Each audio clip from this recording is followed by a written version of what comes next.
খুবই কম মানুষের হাতে এই শক্তিশালী এবং শুভ চিহ্নটি দেখা যায়।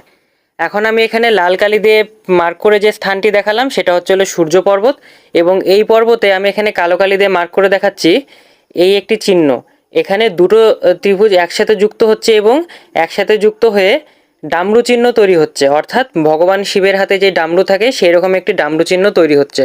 এই শুভ চিহ্নটি যদি আপনার হাতে থাকে এবং তার সাথে আপনার ভাগ্যরেখা যদি ভালো হয়, তবে আপনার কর্মক্ষেত্রে নাম যশ খ্যাতি, কর্মক্ষেত্রে পদ প্রতিষ্ঠা ইত্যাদি সব কিছু হয়ে থাকবে। আপনার ইনকামও অন্যের থেকে বেশি ভালো হয়ে থাকবে এবং আপনার প্রচুর ধার্মিক যাত্রা হবে।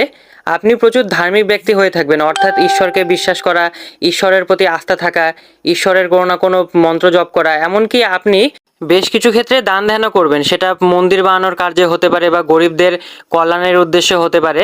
তবে চিহ্নটি যত বড় হবে তত বেশি রেজাল্ট পাবেন এবং চিহ্নটি ছোট হলে ততটাই কম রেজাল্ট পাবেন। ধন্যবাদ।